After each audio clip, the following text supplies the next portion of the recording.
Hello, everybody. This video is brought to you by the Investment Diversity Exchange as part of the Thai 10 series. Thank you for joining us today. I'm Suzanne Wong, CFO of Palladium Equity Partners. I'm here today with Andrew Junkin, former president of Wilshire Consulting. Good to see you today, Andrew. How are you doing? I'm great, Suzanne. How are you? I'm good. I'm normally in New York City, but I'm in Connecticut right now. So where are you sheltering in place? Well, I'm normally home is Denver for me, but I'm taking a little break this summer, and I'm in Breckenridge, Colorado. Yeah. I saw that. So I saw that you recently left Wilshire, and after a long career there, what inspired you to leave right now, and what have you been up to in Breckenridge? The timing was certainly interesting. I made the decision and communicated it sort of before the world changed. It's been an interesting time to look for a job, but Wilshire was great. I've just been in the investment consulting business for 25 years, the last 15 at Wilshire. Um, I love Wilshire. They're doing some great things, but I just felt like it was time for me to take on a new challenge. So I'm not 100% sure what I'm going to be doing next, but really looking forward to finding the right opportunity for me. That's great. Yeah, so with your, over 25 years of experience in, the financial investment industry as a consultant, what's your viewpoint of the market right now and where it's heading? And do you see any opportunities in this environment? Well, I think the market right now has we almost need to bifurcate it into public securities, stocks and bonds, and then private opportunities. And I would say that the public markets, outside of the really sharp correction that was then sort of put off by Fed intervention, the market's really kind of pricing in a snapback in economic activity that the underlying economic numbers thus far don't seem to support. I know that unemployment um, new claims continue to decline, but we're still in the early stages of reopening, it seems like to me. I think, sadly, we're going to have lost a lot of small businesses during the time period. I think, if the consumer drives two-thirds of economic activity in the U.S., it's going to be a long time, I think, before the consumer is really fully engaged in the economy again. And with unemployment at whatever you want to call it right now, let's call it 20%, seeing a lot of prognostications about we're going to be back at 10% by the end of the year. That seems like a really sharp, quick recovery that I just haven't seen, whether it's been here in Denver, here in Breckenridge, or in Denver. I haven't seen the underlying sort of activity to match that. I worry about a lot of the small businesses that are out there, and I'm wondering, there's been all these various government stimulus plans. Do you think it's going to help the market at all? Help some of these small businesses? Well, I think it has helped the market. I don't know whether it's helped the businesses. So, I think $1,200 checks to people, does that even cover a month's worth of rent or food? I don't. It clearly doesn't. And I think it was maybe a bridge to some of the unemployment benefits, but getting people back into full-time employment at reasonable wages is going to be the key to this. And I haven't seen anything that I've sort of latched onto in terms of a government program that makes me think that that is happening right now. There's been a lot of support for corporations, whether they're public or private, small business or large. But it seems like a lot of the news these days is that while unemployment claims are beginning to slow, we're beginning to see salary reduction. And again, when the consumer can't spend, whether it's because they're unemployed or because their compensation is going down, sort of the multiplier effect that runs through the U.S. economy based on consumer spending, it's just going to be diminished. I guess we'll see what happens with the economy going forward and how long it takes to rebound from all of this. So what do you think the new normal will be? Now everybody's been working from home. people that like you used to travel all the time, right? So Yeah. people in your business are no longer traveling and, doing probably more of these Zoom calls and everything. I mean, what do you think is going to happen? Will people change the way they do business going forward, or will we'll get back to normal at some point?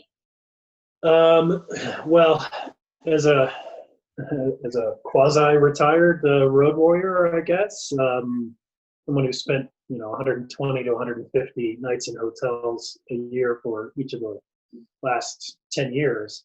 I'm not sad to see former colleagues of mine and people across the industry be able to sort of refocus on some work-life balance. It would be nice to be able to get outside and socialize with people, but I don't think that we snap back to that kind of insane travel schedule that we as an industry have really put up with and kind of brought on ourselves. I remember being a lead consultant 2008, before I took over as the head of the consulting group, and thinking to myself and talking to a number of colleagues that, anytime a client wanted us for a meeting, we were going to go. And I would say travel ramped up in 2008 by a third, and it never declined. Clients got used to it. Consultants got used to it. I'm sure managers got used to it. The personal touch that goes with an in-person meeting, I think, became very important. But now that we've had this massive reset for the last 3 months or so, where that hasn't been the case, I do think the industry is going to have to find new ways to work, whether it's plan sponsors, endowments and foundations, taking meetings with new funds, or looking to re-up with existing funds, consultants meeting with clients. I think there are going to be a number of clients that are going to say, listen, we don't want you to be on 3 planes before you get here and then come right into our office. Thanks, but no thanks. And so I think, had this happened 20 years ago, I don't know what would have happened to our industry. There was no ability for really FaceTime or Zoom or anything like that, which is a complete blessing and a curse right now. I was talking to a former colleague right now, and he said Zoom is the bane of his existence. And I can totally understand that. But it is the way things get done right now. And I think that some of the meetings that did occur in person didn't need to. And hopefully those just go away. And the things that matter to get done in person, when it's right and when it's safe for everybody, then we can go back and do those. But hopefully our industry gets a little bit more balance to it. I mean, for me, for the last couple of months, really, sort of transitioning out of Wilshire and then being fully out of Wilshire, has allowed me to kind of step back and look at things with a slightly different point of view. And when I start getting stressed out, I can go out on a long hike in the mountains, and it's been great. And I hope that people who are still working have been able to build in some time for themselves. I think, and this is far, far from my expertise, but as we were talking earlier, the work schedule for people now is, sun up to midnight. Particularly if you've got clients spread across different time zones, across different countries, there's almost no respite from work.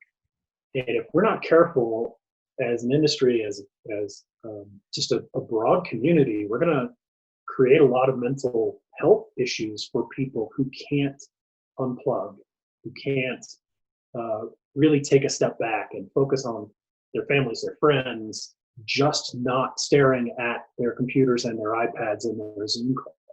My firm, we actually instituted a mandatory 2-week vacation by the end of Labor Day, just to force people to take the time off. That's fantastic. Yeah. We recognize that people are working harder than ever. And I mean, people are doing a great job, but you're right. Like, rest is really very necessary, especially in these times, as stressful as it is. You can't run a 1 mile pace for a full marathon. And I think everybody's been doing that for the last couple of months. The early March part, when the market was really correcting, I think, that became from an investor standpoint, this is triage. We've got to figure out, do we have enough liquidity? Can we make it through whatever the next part of this is? The government steps in, the markets begin to rally. I think the liquidity concerns begin to fade. I think there is some ability to focus on what are the opportunities to play a little bit of defense. What are the opportunities to play a little bit of offense? I think one of the markets that's really, really intriguing to me right now, and I think has a lot of risks and a lot of potential rewards, is real estate. To the comments that we're making about what does the world look like from a work standpoint? Do people need as much office space? If people don't get back out and travel as much, what does the hospitality industry look like? I remember being at hotels that were constantly at capacity. I went to my son had a drive-in graduation last Friday, and it was early enough and far enough away that we went down and stayed overnight. And I bet the hotel that we were at was maybe at 10 or 15% capacity. So there's going to be some continuing damage there. I think maybe we've delayed a little bit of it with some of the relief programs, and certainly corporations are tapping the debt market. I think the number I saw yesterday was $1 trillion of issuance in May. Yeah. That's astonishing. And some of those people should not, be allowed to borrow money. So they're just kind of maybe delaying the inevitable. Maybe that's real estate, maybe that's other things. But I do think that there's a real opportunity for people to be thoughtful about what does the world look like going forward. And I think particularly in private markets, it's not just going to be about how much money can we get out the door, but what's our strategy? How do we differentiate ourselves? And how do we try to build a theme across all the private markets where we can be defensive in certain areas and play a little bit of offense in other places. Yeah, no, that's true. It's true. And it's really interesting because, I read, like you said about real estate, I read an article where I think it was Chase saying that they don't think they need all this office space in Manhattan anymore. I wonder what's going to happen to New York City real estate. I'm sure you're when you get back to Denver, same question. These metropolitan areas, it might change quite a bit. One last final question. With you being in Breckenridge and being sheltered in place, a lot of people have taken up new hobbies and doing things they've never done before. What have you been up to? Have you done anything new and different? I have tried to teach myself how to play the guitar, thanks to the internet. There's lots of lessons there. I don't think I have the dexterity in my left hand to make that happen. I've spent a lot of time going on very long walks and hikes. That's in May I clocked 100 miles walking and hiking. I don't think I'm sorry, that was April. I haven't done that in May. But that's really been how I've focused on kind of trying to get out of the mindset that I've had for the last 25 years, which is, great. And I think it's very important for people in our industry to be very client focused. But certainly with all the stresses that everybody's feeling that are just beyond the normal kind of stresses in our industry, it's hypercritical right now for people to take some time for themselves. The investment I've made is a weight vest for walks. Oh, really?